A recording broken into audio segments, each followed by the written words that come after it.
All right, I wouldn't normally subject you to this, but I am going to play a second Charlie Kirk clip on today's show, and it's because I want to talk about maybe the worst analogy I've ever heard for being against trans people just being who they are. And we're going to look at this moment where Charlie Kirk, of course, from Turning Point USA, does these events where he'll take questions from the crowd. It's often college students. They'll often make an attempt to confront him, and sometimes it goes well, sometimes it goes not so well.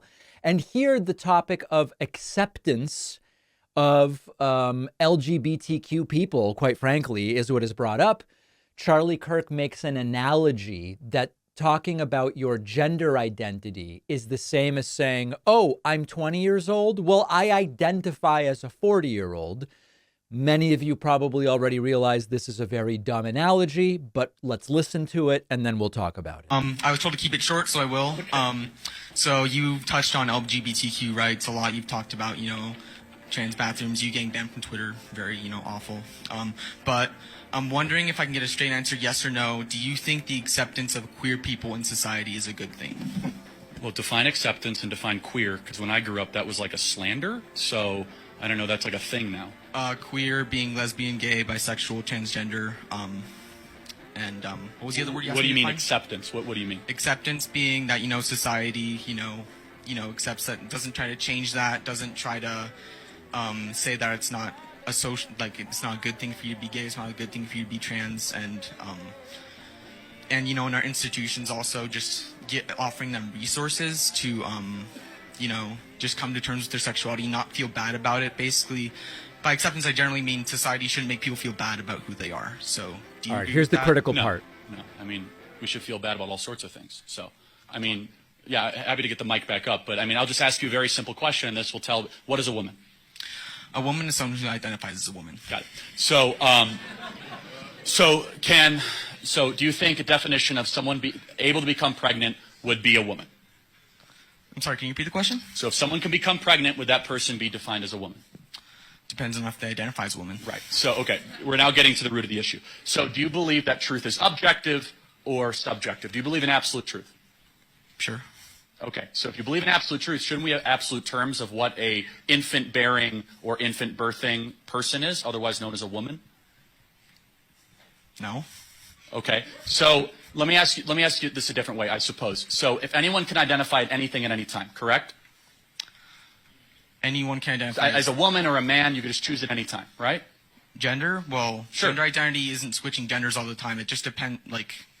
But that's your position, right? That's fair to say? That you could change your gender? My position is that you should accept people's gender identity, and you Right, shouldn't try okay, to shame fine. them out So of it. let me ask you, should we accept people that think they're younger than they actually are? Because that's a mental condition where people say, I identify as an 8-year-old, but they're really 50. Should we accept someone be able to say they're younger?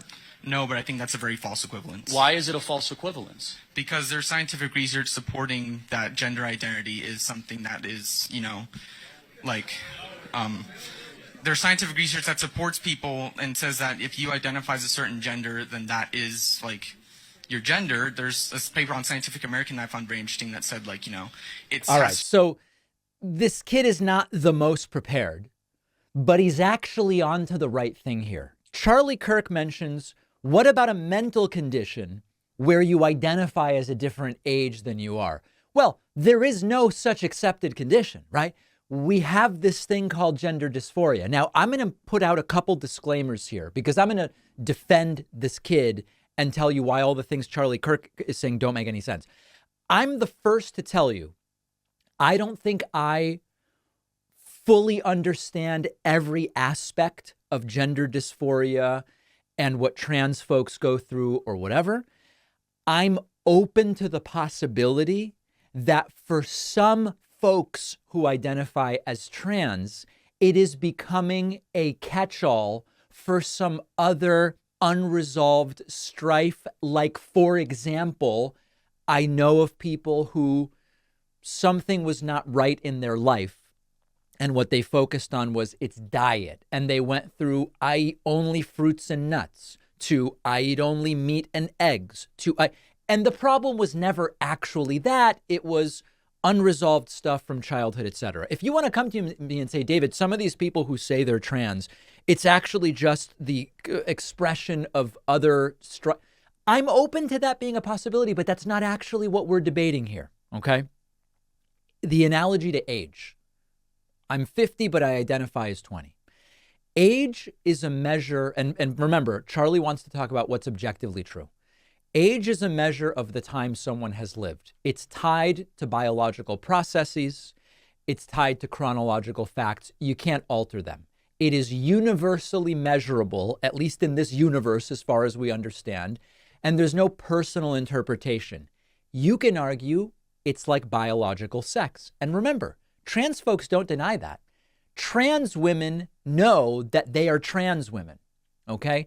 So in a sense, if you're 50 and you go to a doctor and they say, hey, we should do a colonoscopy based on your age, and you say, no, I identify as being 20, so I don't need a colonoscopy yet, something is wrong. And if you insist on that, you might get referred for mental health treatment, and rightly so. Similarly, if you're a biological woman and you go to a urologist, I'm sorry, I don't know if I'm supposed to say cisgender woman. I'm not trying to offend anybody, but people know what I'm talking about. If you were born as a woman, biological female, and you go to a doctor and you say, my testicles hurt, something is probably wrong. And if you insist as a biological woman without testicles that your testicles hurt, at some point we might say, maybe we need some kind of mental health involvement here. So this is when we're talking about age and sex. When you want to talk about what's biologically true, gender is expressed on a spectrum. We know that. Whether you believe it to be, quote, legitimate or not, indicative of gender dysphoria or something else, a topic for a biology versus a sociology or a psychology class, hey, let's figure that out. But objectively, it is true that people express gender on a spectrum. Now, there's a whole bunch of other reasons why the analogy to age is no good. Legal age restrictions on things in society are based on average developmental stages when individuals are capable of making certain decisions, and there's a purpose to those laws to protect individuals in society. Gender identity, I mean, it can have legal and social implications, but it's about an individual's understanding and expression of their own identity. It's about how people perceive themselves. It wouldn't if all of a sudden we were to say, oh, you could be 40 but identify as 20, and therefore what?